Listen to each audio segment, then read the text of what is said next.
इस वीडियो में हम वन कार्ड के कंप्लीट डिटेल्स के बारे में गहराई से डिस्कस करेंगे, जिसमें सबसे पहले इसके जो फीचर्स हैं उसके बारे में बात करेंगे। उसके बाद इसके चार्जेज और रिवॉर्ड पॉइंट्स के बारे में, नेक्स्ट स्टेप में इसको आप कैसे अप्लाई कर सकते हैं और इसके लिए एलिजिबिलिटी क्राइटेरिया क्या है, और लास्ट में मैं इसको 4 अलग मेटल के क्रेडिट कार्ड के साथ कंपेयर करूंगा, जहां पे आपको बेहतर आइडिया हो सके। हालांकि उन क्रेडिट कार्ड्स का अभी कोई एनुअल चार्ज नहीं है, ना तो कोई ज्वाइनिंग फी है, जिससे आपको बेहतर आइडिया हो सके कि आपको कौन सा क्रेडिट कार्ड लेना चाहिए। अगर आप ये क्रेडिट कार्ड लेना चाहते हैं तो भी ठीक है, अगर आप उन क्रेडिट कार्ड में से कोई दूसरा क्रेडिट कार्ड अप्लाई करना चाहते हैं तो ये आपके लिए काफी बेनिफिशियल साबित हो सकता है। तो मैं आपसे रिक्वेस्ट करूंगा कि वीडियो के लास्ट तक बनी रहिए, जिससे आपको एक बेटर अंडरस्टैंडिंग हो जाए इस क्रेडिट कार्ड के बारे में या दूसरे मेटल के क्रेडिट कार्ड्स के बारे में, और आप अपना डिसीजन बेहतर ढंग से ले सकते। सबसे पहले इसके फीचर्स के बारे में बात करते हैं। इस क्रेडिट कार्ड के लिए आपको कोई ज्वाइनिंग फी नहीं देनी है, कोई एनुअल फी नहीं देनी है, और रिवॉर्ड रिडम्पशंस के लिए भी कोई एडिशनल चार्जेस। नेक्स्ट स्टेप में अब हम बात करते हैं इसके रिवॉर्ड्स और कैशबैक क्या है। इसके रिवॉर्ड्स के बारे में बात करते हैं तो हालांकि इसके रिवॉर्ड्स तो काफी कम है। अगर आप 50 रुपए खर्च करते हैं तो आपको एक रिवॉर्ड पॉइंट मिलता है। एक रिवॉर्ड पॉइंट की वैल्यू है समझ लीजिए 10 पैसे। आप 100 रुपीज खर्च करेंगे तो आपको 2 रिवॉर्ड पॉइंट मिलते हैं। लाइक सेम टाइम पे अगर आप 25 रुपए खर्च करते हैं तो आपको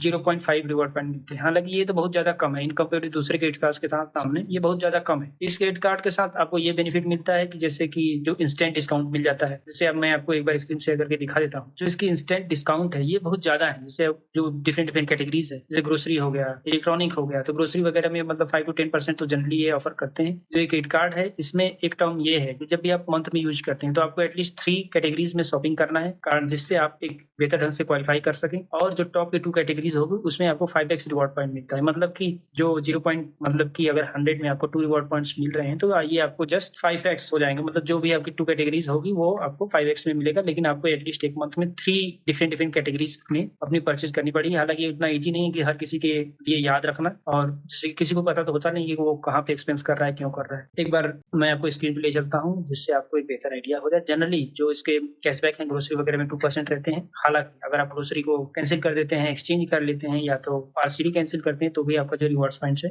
वो कंसीडर नहीं होते। हालांकि जो आपको इंस्टेंट डिस्काउंट वगैरह मिला होता है वो तो कंसीडर होता ही है। और सबसे ज्यादा इसके डिस्काउंट आते हैं, जो ये क्रेडिट कार्ड सबसे मतलब स्पेशल है कह सकते हैं, जो इसके डिस्काउंट्स आते हैं इलेक्ट्रॉनिक पे। जैसा कि मैं एक बार आपको दिखा देता हूँ स्क्रीन पे। ऑफर्स को चेक करने के लिए सबसे पहले आप onecard.app में लॉगिन करके देख सकते हैं, लाइक वेबसाइट पे जाके सिंपली देख सकते हैं, या तो आप एप्लीकेशन में भी सिंपली ऑफर्स वाले ऑप्शन पे क्लिक करके सारे ऑफर्स को देख सकते हैं। तो आप यहाँ पे ऑफर्स पे क्लिक करेंगे और उसके बाद जैसे कि आप यहाँ पे ग्रोसरी वगैरह में देख सकते हैं कि ग्रोसरी में आपको 2% का वैल्यू बैक मिल जाता है, लेकिन हमेशा ये ऑफर्स चेंज होते रहते हैं। तो जैसे आप यहाँ पे देख सकते हैं 30 सितंबर तक के लिए ऑफर पे चल रहा है डिस्काउंट। अगर आप यहाँ पे ऑफर डिटेल्स पे क्लिक करके देखेंगे तो यहाँ पे आपको सब कुछ जो जनरल स्पेसिफिक टर्म्स है वो आपको पता चल जाएंगे, और जो इसके ऑफर्स स्पेशली आते हैं डीमार्ट हो गया, रिलायंस हो गया, और उसके बाद जो भी बड़े ब्रांड्स हैं जहाँ पे जैसे मॉल वगैरह है वहाँ पे जनरली ऑफर्स मिलते हैं। अपने प्रेफरेंस के हिसाब से चेक कर सकते हैं। अब यहाँ पे हम लोग जो इसके मेन बेनिफिट्स है, जैसे मोर हो गया, स्टार बाजार हो गया और जेप्टो हो गया, तो सब पे कुछ न कुछ डिस्काउंट लाइक 2%, और यहाँ पे डिलीवरी फी 0 है। सब कुछ मतलब ऐसे बेनिफिट्स हैं। आपको कोई खास बेनिफिट्स यहाँ पे आपको नजर नहीं आएंगे, लेकिन जो डाइनिंग वगैरह यहाँ पे भी आपको प्योरिटी चेकिंग मिल जाता है। उसके बाद 2% का कैशबैक मिल जाता है, अप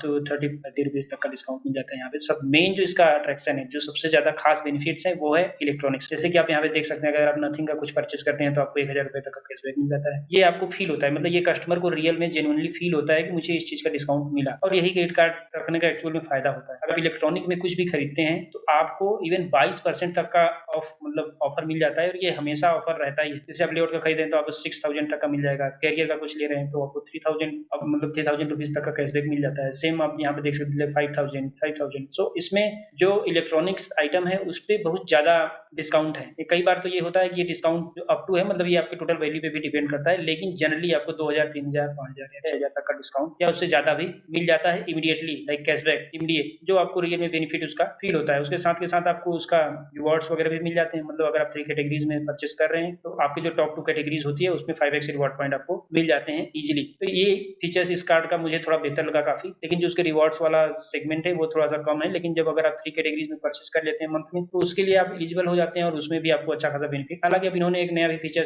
जैसे आप यहाँ पे देख सकते हैं कि 22%, 22.5% तक का कैशबैक यहाँ पे हैरियर पे, यहाँ 12%, 12,000 मतलब 12,000 तक का कैशबैक है, 10%। लाइक इलेक्ट्रॉनिक्स में आप देखेंगे, जैसे यहाँ पे आप देख सकते हैं, यहाँ देखिए इलेक्ट्रॉनिक्स में आपको अच्छा खासा डिस्काउंट मिलता है। मतलब ये हर क्रेडिट कार्ड पे इतना इजीली तो नहीं मिलता है, ये डिस्काउंट सभी क्रेडिट कार्ड पे नहीं है, जैसे कि अमेजोन पे है या आईसीआईसीआई की जो अब एक बार इस क्रेडिट कार्ड के कुछ स्पेशल फीचर्स के बारे में बात कर लेते हैं और बहुत सारी ऐसी चीजों के बारे में बात करते हैं जो आपको इजीली पता नहीं चली कि इस क्रेडिट कार्ड में दो तरह के कार्ड मिलते हैं और मेटल का क्रेडिट कार्ड। मेटल का क्रेडिट कार्ड को इतना ज्यादा हाईलाइट किया जा रहा है, तरह तरह के आपको एडवर्टाइजमेंट वगैरह में हर जगह बताया जाता है कि मेटल का कार्ड मिलेगा, आपको बहुत डिफरेंट फील होगा। डिफरेंट फील होने से कुछ फर्क नहीं पड़ता, यूजर को चाहिए उसका बेनिफिट। अगर आपका क्रेडिट स्कोर गुड है, मतलब 700 के अराउंड है, तब तो आपको प्लास्टिक का कार्ड मिलता है। अगर आपका क्रेडिट स्कोर एक्सीलेंट है, मतलब उससे ऊपर है, 750 से ऊपर है या 800 के आसपास है, तब आपको मेटल का क्रेडिट कार्ड मिलता है। लेकिन फिर भी उसमें एक टर्म्स है, ये है कि आपका जो सिर्फ ऑपरेट होता है इंडिया की 54 सिटीज में, और इसके जो टाई अप, मतलब 6 अलग अलग बैंक्स के साथ इसका टाई अप है, जो जिनका नाम जैसे बॉब कार्ड हो गया, सीएसबी बैंक है, फेडरल बैंक है, इंडियन बैंक है, एसबीएम बैंक है, साउथ इंडियन बैंक के साथ इसका। हालांकि फेडरल बैंक के साथ अगर आपको क्रेडिट कार्ड मिलता है तो उससे आपको इंस्टेंट लोन वगैरह मिलने का ऑप्शन रहता है। उसके अलावा अगर आप दूसरे बैंक के साथ है तो आपको नहीं मिलता है। लेकिन अगर आप 54 सिटीज के बाहर है और आपका सिविल स्कोर बहुत बेहतर है तो भी आपको ये क्रेडिट कार्ड नहीं मिलेगा। मिल सकता है, मतलब फ्री नहीं मिलेगा। आपको मेटल का कार्ड चाहिए ही, तो इस केस में आप अप्लाई करेंगे। उसके बाद उस प्रोसीजर के बीच में आपको एक ऑप्शन आता है कि अगर आप मतलब 54 सिटीज से बाहर हैं तो आप एफडी कीजिए, और उसके बाद आप सिंपली, हालांकि मैं ये स्टेप्स आपको बताऊंगा जब आप अप्लाई करने वाले प्रोसीजर में हम बात करेंगे, तो आप एफडी करिए। जितने अमाउंट का आप एफडी करेंगे उतने अमाउंट का आपको लिमिट मिल जाएगा सिंपली। उसके अलावा आपको 7.5% के आसपास एनुअल चार्ज मिलेगा, उस रेट ऑफ इंटरेस्ट उसका मिलेगा, जिससे वो आपको सिक्योर्ड क्रेडिट कार्ड देंगे, अनसिक्योर्ड नहीं मिलेंगे। जो इसके एडिशनल चार्जेस हैं, अगर आपने 6 महीने के अंदर क्रेडिट कार्ड आपको मिल गया और 6 महीने के अंदर आप क्रेडिट कार्ड को कैंसिल करना चाहते हैं, तो अगर आपका प्लास्टिक का कार्ड आपने लिया था 500 के अराउंड देना पड़ता है, और अगर आपने मेटल का कार्ड ले रखा था तो आपको 3000 रुपीज देना पड़ेगा बैंक। अगर इनकेस आपका कार्ड खो जाता है या आपके क्रेडेंशियल्स वगैरह लीक हो जाते हैं और आप कार्ड ब्लॉक करा देते हैं, आपको नया कार्ड चाहिए, ऐसी स्थिति में आप अगर प्लास्टिक का कार्ड लेते हैं तो आपको 145 रुपीज देने पड़ते हैं, और अगर आप मेटल का कार्ड लेते हैं तो आपको 3000 रुपीज पे करने पड़ते हैं। अगर आपने अपने किसी फैमिली मेंबर को भी ऐड कर दिया है तो सेम चार्जेस आपको देने पड़ेंगे, मतलब 145 और 3000 रुपीज देने पड़ सकते हैं, और जो भी आपकी एक्चुअल लिमिट रहेगी वो उनके साथ डिस्ट्रीब्यूट हो जाएगी। अगर आप एटीएम से कुछ विड्रॉ करते हैं, मतलब कैश विड्रॉ करते हैं एटीएम से, तो आपको उसके लिए 3.5% मंथली का चार्ज देना पड़ेगा, और जो विड्रॉ करेंगे, जितनी बार विड्रॉ करेंगे उसके लिए आपको 400 रुपीज मिनिमम चार्ज दिया जाएगा, वो अमाउंट भी आपको देना पड़ेगा। 2500 से ऊपर की अगर अमाउंट है तो आप उसको ईएमआई में इजीली कन्वर्ट करा सकते हैं। एक बार के लिए आपको 2.5% के आसपास का चार्ज देना पड़ता है, मतलब प्रोसेसिंग फी देना पड़ता है। उसके बाद जो भी आपके मतलब रेट ऑफ इंटरेस्ट के हिसाब से मंथली होता है। अगर आप अपने ईएमआई को फोरक्लोज कराते हैं तो उस केस में आपको 3.5% का फोरक्लोज चार्ज देना पड़ता है। अब यहाँ पे अगर आप फॉरेक्स वगैरह पे मतलब एक्सचेंज करते हैं तो आपको 1% का चार्ज देना पड़ेगा फॉरेक्स में, और तो बहुत कुछ ज्यादा देना नहीं पड़ता है, लेकिन आपको लॉन्च फैसिलिटी कुछ मिलती नहीं है इस क्रेडिट कार्ड में। पेट्रोल वगैरह आप डलाते हैं तो उसमें आपको जो भी मतलब पेट्रोल के चार्जेस होते हैं, एडिशनल चार्जेस जो आपको पे करने पड़ते हैं। हालांकि आजकल तो लोग रुपए के कार्ड से पे कर देते हैं, जो भी चार्ज देना नहीं पड़ता, उनको बताते तो है नहीं बैंक, मतलब पेट्रोल पंप वालों को कि मैं रुपए क्रेडिट कार्ड से यूपीआई के थ्रू पे कर रहा हूँ, उसके लिए तो वही कार्ड बेहतर है। हालांकि उसमें आपको 1% का मिल जाता है वेवर। पेट्रोल आप डलाते हैं उसके लिए 1% जो चार्ज करते हैं पेट्रोल वाले, उसके लिए 1% का वेवर मिल जाता है। एक मंथ में आपको 400 तक का मैक्सिमम मिल सकता है, और अगर आप 400 से 4000 के बीच में मतलब पेट्रोल डलाते हैं तभी ये है, तो उससे ज्यादा आप करेंगे तो आपको नहीं मिलेगा। अगर आपने ओवर चार्ज कर दिया क्रेडिट कार्ड को, मतलब 70% से ऊपर आपने यूज कर लिया, इस केस में मतलब इस सिचुएशन में आपको 2.5% का रेट ऑफ इंटरेस्ट देना पड़ेगा। अगर आप रेंट वगैरह पे कर रहे हैं इस क्रेडिट कार्ड से, तो उस केस में आपको 2% फी पे करना पड़ेगा टोटल अमाउंट का। प्लेटफॉर्म फी भी पे करना पड़ेगा अगर आप दूसरे प्लेटफॉर्म पे यूज करें। अगर आप इनके प्लेटफॉर्म पे मतलब इस एप्लीकेशन से ही पे कर रहे हैं तो आपको 2% का चार्ज देना पड़ेगा, और वो अमाउंट पे आपको कोई कैशबैक नहीं मिलेगा, ना तो आपको वो कोई स्पेशल बेनिफिट वगैरह आपको नहीं, मतलब 150 रुपीज तो आपको मिल जाते हैं अगर आप क्रेडिट ऐप से रेंट पे करेंगे तो। अगर आप ईएमआई बाउंस कर देते हैं तो उस केस में आपको 3.3% से लेके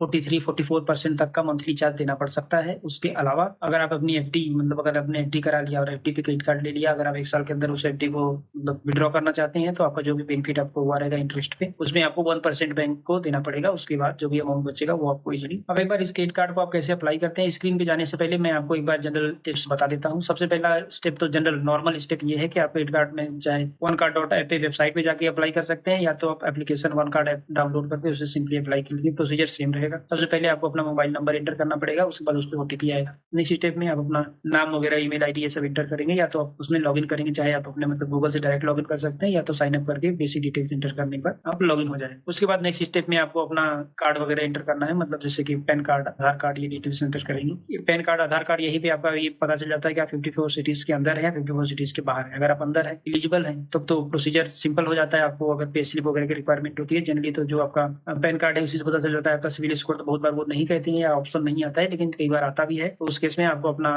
जो मतलब फॉर्म 16 हो गया या तो आपका पे स्लिप हो गया, ये सब डिटेल्स अपडेट करनी पड़ती है। उसके बाद आप नेक्स्ट स्टेप पे चले जाते हैं। आपकी जो भी सिविल स्कोर है उसके हिसाब से आपको मेटल का चाहे प्लास्टिक का क्रेडिट कार्ड जब अगर आपका अप्रूव हो जाता है तो उसमें आपको इमीडिएट डिजिटल का क्रेडिट कार्ड इशू हो जाता है। आप उसको यूज कर सकते हैं। जस्ट लाइक ये आपकी लोकेलिटी पे डिपेंड करता है। विदिन 1 वीक जनरली एक कार्ड मिल जाता है, और अगर आप कहीं दूर रह रहे हैं तब तो आपको थोड़ा टाइम टाइम लग सकता है, नहीं तो जनरली ये आपको 4-5 डेज में तो स्पीड पोस्ट से आता है, आपको इजीली मिल जाता है। और अगर इस केस में अगर 54 सिटीज के बाहर हैं तो सिंपली प्रोसीजर कंप्लीट करते वक्त ही आपको ऑप्शन आ जाता है एफडी करने का। फिर वहाँ पे आपको अपने यूपीआई वगैरह से मतलब बेसिक फर्स्ट हाफ का तो स्टेप्स सेम ही रहता है, बेसिक डिटेल्स जो लास्ट वाले थोड़ी चेंज हो जाते हैं। वहाँ पे आपको अपना एफडी का ऑप्शन आ जाएगा, मतलब आप एफडी कराइए, मिनिमम आप 5000 का करा सकते हैं। मतलब 50,000 के अगर आप ऊपर कराएंगे तब तो आपको मेटल का कार्ड मिलेगा, अगर 5000 से 50,000 तक का रहेगा तब तो आपको प्लास्टिक का कार्ड मिलेगा। हालांकि उस पर आपको 7.5% का रेट ऑफ इंटरेस्ट मिलता है, ये थोड़ा बहुत कम ज्यादा हो सकता है। एक बार मैं आपको स्क्रीन पे दिखा देता हूँ जो स्टेप्स कैसे फॉलो करते हैं, उसके बाद हम अलग अलग मेटल के क्रेडिट कार्ड्स को भी कंपेयर करके देख लेते हैं। अब हम एक बार एप्लीकेशन प्रोसेस को देख लेते हैं, हालांकि ये काफी सिंपल प्रोसेस है। सबसे पहला स्टेप तो ये है कि आपको एप्लीकेशन को डाउनलोड कर लेना है, या तो आप onecard.app पे भी जाके लॉगिन अप्लाई कर सकते हैं, सेम प्रोसीजर है। उसके बाद आप अपनी सिटीज सेलेक्ट कर लेंगे, 54 सिटीज में से कोई भी सिलेक्ट कर सकते हैं। हालांकि अगर आप डिफरेंट सिटी के हैं तो आप यहाँ पे अपना सिटी सिंपली इंटर करेंगे, उसके बाद आप सर्च कर लेंगे। उसके बाद आप नेक्स्ट ऑप्शन जाएंगे, स्टार्ट योर एप्लीकेशन। यहाँ पे आपको अपना मोबाइल नंबर इंटर करना है। नेक्स्ट स्टेप में आपको अपना ईमेल आईडी वेरीफाई करना है, अगर या तो आप सिंपली यहाँ से लॉगिन भी कर सकते हैं किसी भी एक ऑप्शन से। उसके बाद आपको अपना पिन कार्ड, फ्लैट का डिटेल्स वगैरह एड्रेस डिटेल्स एंटर करनी है। यहाँ पे आपको अपना पिन नंबर ऐड कर देना है, मतलब यही पिन आपका एप्लीकेशन का भी होता है, ये भी पिन आपका क्रेडिट कार्ड होगा उसका भी होगा। हालांकि आप इसको चेंज भी कर सकते हैं बाद में। अब यहाँ से आपका एप्लीकेशन प्रोसेस में हो जाता है। अब यहीं से पता चल जाता है कि आप 54 सिटीज के अंदर हैं या बाहर हैं। उसके बाद आपको रिक्वायरमेंट हो सकती है कि आपको डिटेल्स और सबमिट करनी पड़ सकते हैं, आधार कार्ड, पैन कार्ड वगैरह। कई बार तो जनरली इतने से ही कंप्लीट हो जाता है। अब नेक्स्ट स्टेप में अगर आपका कार्ड अप्रूव हो गया तो डिजिटल केवाईसी वगैरह आपको करना पड़ जाता है, तो वो सब डिटेल्स आपको पैन कार्ड, आधार कार्ड या तो अपनी पे स्लिप, ये सब चीजें डिटेल फॉर्म 16 वगैरह सबमिट करना पड़ सकता है। उन चीजों की रिक्वायरमेंट नहीं है, ऑटोमेटिकली आपका सब कुछ हो गया। जैसे कि आप यहाँ पे देख सकते हैं कि मेरा एप्लीकेशन ऑटोमेटिकली सिलेक्ट हो गया, प्रोसीजर कंप्लीट हो गया विदाउट ज्यादा कुछ सबमिट किए, तो यहाँ पे अप्रूव हो गया। अब यहाँ पे आपको लिमिट वगैरह मिल जाती है, जो भी आपकी लिमिट होती है आपके क्रेडिट स्कोर के हिसाब से। अगर आपका सिविल स्कोर उतना अच्छा नहीं है तो आपको प्लास्टिक का कार्ड मिल जाएगा। अगर आपका सिविल स्कोर अगर आप 54 सिटीज के बाहर हैं तो इस केस में आपको यहीं से चेंज हो जाएगा आपका प्रोसीजर। आपको अपना यहाँ से आपको अब एफडी कराना पड़ेगा। एफडी के लिए आप अपना बैंक डिटेल एंटर करेंगे, यूपीआई आईडी से उसको लिंक करेंगे, फिर अमाउंट ऐड कर देंगे, 5000 आप मिनिमम अमाउंट ऐड करेंगे। उसके अलावा आप ज्यादा जितना चाहे इन्वेस्ट कर सकते हैं, जो भी अमाउंट आप ऐड करेंगे वही अमाउंट आपके क्रेडिट कार्ड की लिमिट होगी और आपको एक सिक्योर्ड क्रेडिट कार्ड मिलेगा। मतलब कि बैंक का कोई पर्सन वहाँ जो भी कलेक्शन करने के लिए होगा नहीं, अगर पर्सन डिफॉल्ट करता है तो इस केस में सिर्फ सिक्योर्ड क्रेडिट कार्ड मिलता है, जो अगर आप एफडी कराते हैं तब आपको मिलता है। अगर आप 50,000 से ऊपर एफडी कराएंगे तब आपको मेटल का क्रेडिट कार्ड मिलेगा। अगर अप टू 50,000 तक है, मतलब अप टू 50,000 है, तो आपको प्लास्टिक का क्रेडिट कार्ड। हम नेक्स्ट स्टेप में अलग अलग 4 क्रेडिट कार्ड को, मेटल के 4 क्रेडिट कार्ड को कंपेयर कर लेते हैं, जिससे आपको एक बेहतर आइडिया हो जाए कि ये कार्ड आपको लेना चाहिए या नहीं, या दूसरे मेटल के क्रेडिट कार्ड्स के लिए आपको अप्लाई करना चाहिए, या वो आपके लिए किस तरह से बेहतर है। अब एक बार हम डिस्कस कर लेते हैं जो अलग अलग मेटल के क्रेडिट कार्ड्स हैं जिनमें आपको कोई भी ज्वाइनिंग फी नहीं देनी है, एनुअल फी वगैरह नहीं देनी है। जैसे कि आप यहाँ देख सकते हैं एचडीएफसी का एमराल्ड, आईसीआईसीआई का एमराल्ड क्रेडिट कार्ड है, एचडीएफसी का इन्फिनिया क्रेडिट कार्ड है, इंडस बैंक का जो पिनेकल क्रेडिट कार्ड है, और आईडीएफसी फर्स्ट का वेल्थ क्रेडिट। इन सब क्रेडिट कार्ड्स में आपको कोई एनुअल फी, ज्वाइनिंग फी वगैरह नहीं देनी है। लेकिन इसका जो क्राइटेरिया ये है कि आपकी इनकम अच्छी होनी चाहिए और आपका सिविल स्कोर बहुत एक्सीलेंट होना चाहिए। जनरली जैसे कि एचडीएफसी का क्रेडिट कार्ड हो गया, आपको इनवाइट किया जाएगा तभी आपको ये मिल सकता है। उसका जो ये है आईसीआईसीआई का एमराल्ड क्रेडिट कार्ड, इसमें भी आपको हाई इनकम होनी चाहिए और सिविल स्कोर बहुत ज्यादा एक्सीलेंट होना चाहिए। मतलब जो बैंक वाले आपको खुद से कॉन्टैक्ट कर लेते हैं कि आप ये क्रेडिट कार्ड ले सकते हैं अगर आप, तो इन सभी के लिए आपका इनकम काफी अच्छा होना चाहिए और सिविल स्कोर ही। हालांकि कई बार होता है कि बैंक वालों से कॉन्टैक्ट होता है तो भी आपको एक अच्छा क्रेडिट कार्ड मिल जाता है। आजकल तो बहुत सारे अच्छे क्रेडिट कार्ड हैं जो आपके लिए काफी बेनिफिशियल साबित। जैसे कि आप यहाँ पे देख सकते हैं, सभी क्रेडिट कार्ड्स में लॉन्च एक्सेस अवेलेबल है, अनलिमिटेड, और उसके बाद 5x रिवॉर्ड पॉइंट है, उसके बाद 10x रिवॉर्ड पॉइंट है। तो ये सब अलग अलग बैंक वाइज है। इनके फीचर्स आप अपने हिसाब से इन बैंक्स को अप्लाई कर सकते हैं, या आप कस्टमर केयर में बात कर सकते हैं, या बैंक में डायरेक्ट जाके भी कॉन्टैक्ट कर सकते हैं। हो सकता है आपको इनमें से कोई एक क्रेडिट कार्ड मिल जाए और जो भी आपकी नीड्स हैं उसके हिसाब से परफेक्ट साबित। आई होप दोस्तों आपको ये वीडियो काफी पसंद आया होगा। अगर वीडियो पसंद आया हो तो सब्सक्राइब कीजिए, लाइक कीजिए। अगर आपका कोई क्वेश्चन है तो आप मुझे कमेंट करके बिल्कुल पूछ सकते हैं। Thank you so much.